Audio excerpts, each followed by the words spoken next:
Hey Creepshow fam, welcome back to the channel. Today, we're diving into the dark and disturbing world of vigilante justice gone horribly wrong. Vigilantes often believe they're delivering justice when the law fails. But what happens when their judgment leads to tragedy?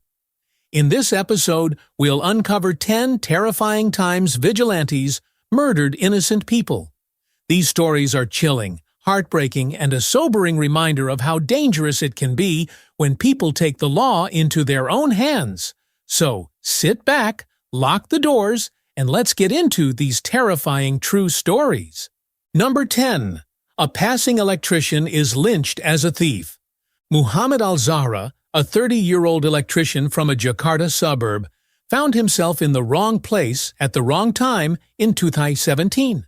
Al-Zahra had been accused by an angry mob of stealing amplifiers from a prayer room, a charge he denied. Desperately pleading for his life, al-Zahra repeatedly told the mob that he was innocent, his dying words echoing, "I'm not a thief." The mob, however, refused to listen. Driven by suspicion and outrage, they beat him mercilessly. Some reports even suggest that al-Zahra was still alive when they set him on fire. His brutal death was met with horrifying celebration by the mob, a stark example of how vigilante justice can spiral out of control. Fortunately, the attackers were later caught. In court, they bowed their heads in shame, many in tears, unable to justify their actions. While they couldn't explain why they had participated in the murder, many believe that a lack of trust in Indonesia's police and justice system fuels this kind of mob vigilantism. In such cases, even minor crimes can lead to deadly outcomes when ordinary citizens decide to take justice into their own hands. Number 9. The Vigilante Vampire Hunters of Malawi. In 2017, Malawi was gripped by a bizarre and deadly panic over vampires, or more specifically, vampire hunters. Vigilante mobs, convinced that vampires were drinking human blood for black magic rituals, roamed the countryside in search of these so-called bloodsuckers. The consequences were horrific. Anyone suspected of being a vampire was stoned, beaten, or burned to death by the mobs. In some areas, roads were even blocked off by the vigilantes as they conducted searches for vampires. By October 24th of that year, over 200 people had been detained by authorities, and at least 9 innocent people had been killed by the frenzied mobs. The situation became so dire that both the United Nations and the U.S. Embassy issued warnings, declaring parts of Malawi off-limits due to the violence. This wasn't the first time Malawi had faced such a crisis. The last major vampire panic occurred in 2002, and while it's unclear what triggers these hunts, many believe it stems from the country's deep-rooted beliefs in witchcraft and a lack of education in rural areas. Others speculate that recent vampire rumors might have spread from neighboring countries, reigniting old fears and leading to deadly consequences. Number 8. The mysterious lynching of Hardel Haynes. Hardel Haynes, a Guyanese electrician, tragically met the same fate as Muhammad al-Zahra, brutally killed by vigilantes. In Guyana, where vigilante justice is common, mobs often take the law into their own hands, capturing and beating suspected criminals. Despite local law enforcement's efforts to curb this behavior by instructing citizens to bring any caught criminals to the police, preferably unharmed, Haynes became a victim of this dangerous trend after police mishandled his case. In 2008, a broken and gravely injured Hardel Haynes was dumped outside a Guyanese police station. His wife, a special constable with the Ministry of Home Affairs, scrambled to find out what had happened to her husband after hearing about the incident. However, she faced immense resistance from the police. Her calls were either ignored or met with hostile responses. When she finally got through, she was told they couldn't transport Haynes to the hospital because they didn't have a car or enough manpower to arrest those responsible for beating him. In some cases, the police even hung up on her. Haynes was eventually taken to a nearby hospital, but it was too late. He died from his injuries. Later, a local newspaper revealed that a retired senior police officer had been part of the group that left Haynes at the station. At first glance, it seemed like a conspiracy. The high-ranking officer had beaten Haynes, and the police were covering it up. However, the truth was more complex. Haynes had been riding his bike home late at night when a group of men mistook him for a burglar who had allegedly stolen a neighbor's television. The mob attacked him, leaving him severely injured. While manslaughter charges were eventually brought against 2 members of the mob, the retired officer was not directly involved in the beating. He had reportedly advised the mob to report Haynes to the police instead. Number 7. WhatsApp Vigilante Attacks. In 2017, social media rumors in central India sparked a deadly wave of mob violence, fueled by misinformation spread through WhatsApp. It all began when a viral video surfaced showing a motorbike rider abducting a child, accompanied by warnings about child abductors operating in local areas. The video, however, was a Pakistani child safety awareness film taken out of context. But that didn't matter to the enraged mobs forming across the region. As panic spread, mobs of up to 500 people began to form, convinced that child abductors were lurking in their neighborhoods. The hysteria quickly escalated, and within hours, the killing started. 7 innocent people were brutally beaten to death in 2 separate attacks by vigilante mobs who mistakenly believed they were capturing child kidnappers. In some instances, police officers stood by, watching without intervening. One of the attacks was even filmed and posted on YouTube, as if to close the loop of a viral terror campaign that had started with a video. Tragically, none of the victims were involved in child abductions. They were simply bystanders, caught in the wrong place at the wrong time. In fact, no reports of child abductions had surfaced in the area at all, prompting authorities to investigate the original sender of the WhatsApp messages. Shockingly, just a month later, another mob killed 2 men who were visiting a village to ask for directions, once again spurred by the same unfounded rumors. This deadly sequence of events shows the horrifying power of social media misinformation, where a single video can spark panic and lead to the tragic deaths of innocent people. The WhatsApp vigilante attacks remind us how easily fear and rumors can spiral out of control, especially in an age of viral misinformation. As we continue, we'll explore more disturbing stories of vigilantism gone wrong. Number 6. The tourist who was in the wrong place at the wrong time. French bus driver Sebastian Judalet had 1 child. A frequent visitor to Madagascar's Nosy Be Island, he visited in 2013. He likely anticipated a quiet island vacation. Instead, several hundred villagers surrounded him, creating a nightmare. They wanted justice and assumed Judalet was the pedophile who had murdered and mutilated an 8-year-old local boy. Judalet cried, "I am the victim of a conspiracy," as the throng accused and interrogated him. "I do not like children, absolutely not, and I don't like people who have sex with children." A vigilante asks, "So you don't like children?" Judalet says, "I love children. Yes, I have a little girl," crying. "I'm telling the truth, precisely the truth." That convinced the mob to bring Judalet to a nearby beach, where he was stripped nude, beaten, and burned alive. To his last breath, he claimed innocence. He died with 2 other innocent persons. Number 5. Mob mistakes. 2 innocent bystanders for terrorists. In 2015, tragedy struck Lahore, Pakistan, when 2 suicide bombers from Jamaat al-Ahrar, a Taliban offshoot, attacked local churches, leaving 17 people dead and injuring 80 others. The explosions created an atmosphere of terror and rage, and with the bombers already dead, the residents had no one to direct their fury toward. That's when a mob, driven by fear and anger, decided to take matters into their own hands. In the chaos, the mob identified 2 innocent bystanders, Babar Noman, a garment worker, and Mohammed Salim, a glass cutter, as suspects. Despite having no connection to the bombings, Noman and Salim were beaten unconscious by the frenzied crowd. The mob then dragged their limp bodies through the streets and piled wood on top of them, setting them ablaze.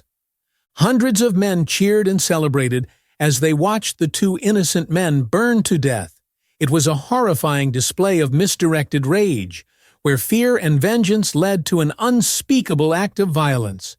You might wonder why the police didn't step in to stop this brutality. Unfortunately, they were present but helpless.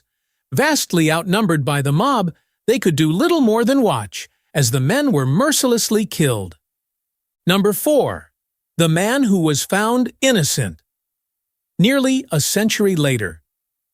In 1906, Ed Johnson, a young African-American man from Chattanooga, Tennessee, faced a tragic and unjust fate. Convicted of raping a white woman, Johnson was lynched by a mob on the Walnut Street Bridge. As the mob of white men, women, and children gathered, Johnson maintained his innocence, telling the crowd, "God bless you all, I'm innocent," before being hanged and shot. The case was riddled with inconsistencies and blatant racism. The victim could not positively identify Johnson, and members of the all-white jury were openly hostile towards him, with one juror even threatening him during the trial. Despite this, Johnson was sentenced to death. However, in a rare move, the U.S. Supreme Court issued a stay of execution to allow Johnson to appeal the case. Unfortunately, the local townspeople took the law into their own hands, forming a mob and lynching Johnson in direct defiance of the Supreme Court's order. The brazen lynching of Johnson enraged the Supreme Court, leading them to take unprecedented action. They initiated the only criminal case in the court's history, charging the sheriff, law enforcement officers, and several members of the mob with contempt of court. Some were found guilty, but it provided little comfort for Johnson or his family. For decades, Johnson's name remained tarnished by the wrongful conviction. It wasn't until 2000, nearly a century later, that two white lawyers, determined to clear his name, re-examined the case. In a historic court ruling, Ed Johnson was posthumously exonerated, finally vindicating an innocent man who had been a victim of the deep racial injustices of the time. Number 3. The rumor that took Bijan Ebrahimi's life. Bijan Ebrahimi, a 44-year-old man from Bristol, UK, was known as a kind and gentle person who loved tending to his garden. Ebrahimi's only frustration stemmed from local kids repeatedly damaging his hanging flower baskets.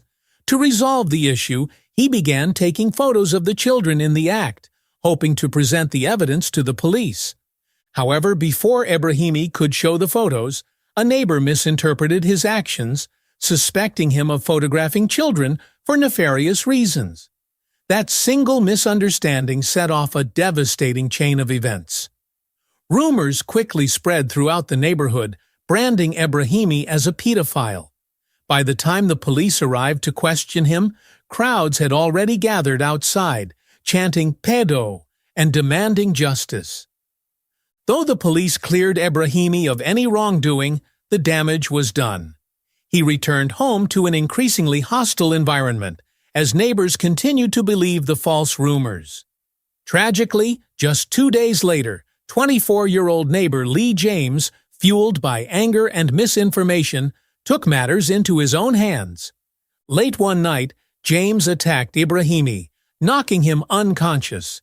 With the help of his friend Stephen Norley, James dragged Ebrahimi's lifeless body into the street, doused him in alcohol, and set him on fire. Ebrahimi's horrific death was the result of a mob mentality driven by baseless accusations. A subsequent investigation revealed a shocking failure on the part of local authorities. It was discovered that both the council and the police had for years been more supportive of Ebrahimi's harassers than of Ebrahimi himself, contributing to the environment that ultimately led to his death. Bijan Ebrahimi's tragic story is a sobering reminder of how quickly false accusations can turn deadly especially when fueled by fear and anger. As we near the end of this list, the stories only get more shocking, so stay with us as we continue. Number 2. The mass lynching of Italian Americans.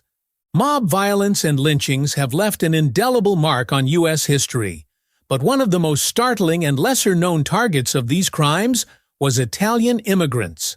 In the late 19th century, intense xenophobia and hatred toward Italian Americans culminated in one of the largest mass lynchings in U.S. history. In 1891, New Orleans was shaken by the assassination of Police Chief David Hennessy. 9 Italian immigrants were arrested and put on trial for the crime.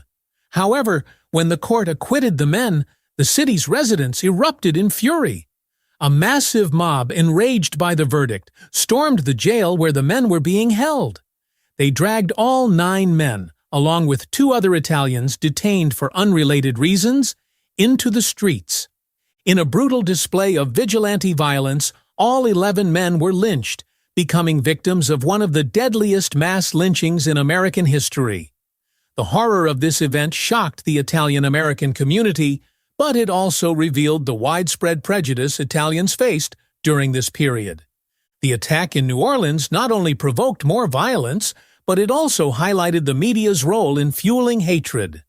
Newspapers across the country, including the New York Times, painted the victims as sneaking and cowardly Sicilians, the descendants of bandits and assassins, while lauding the mob for their actions.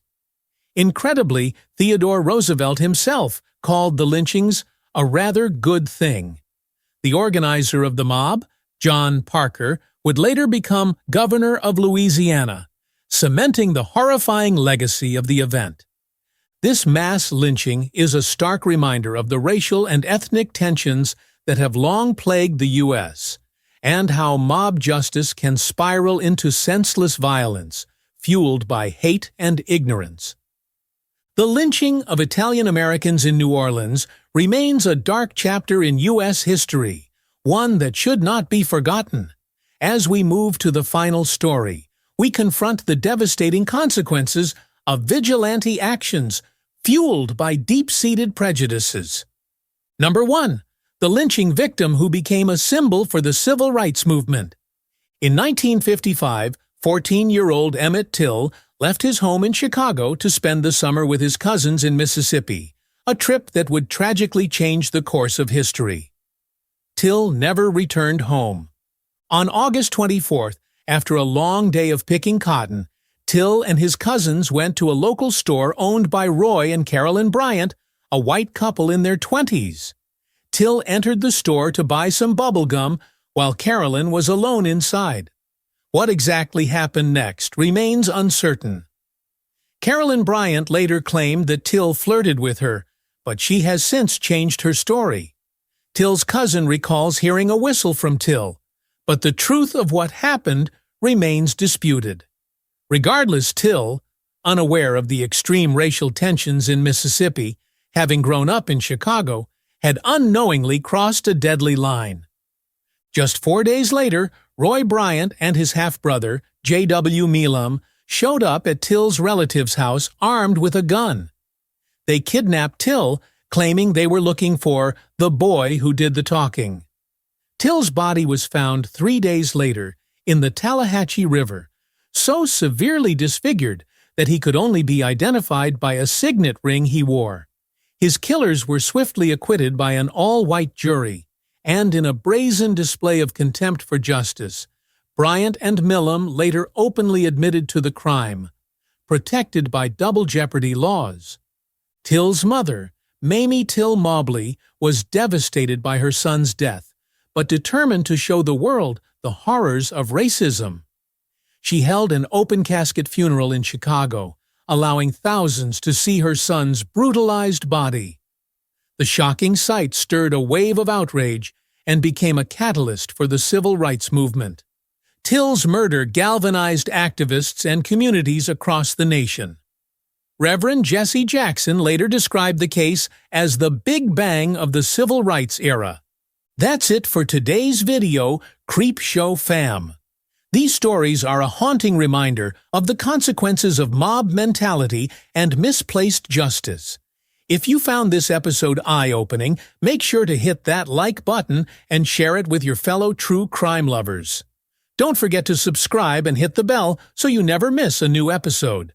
We've got a lot more dark and disturbing tales to come. As always, stay curious, stay safe, and until next time, keep the lights on. See you in the next video.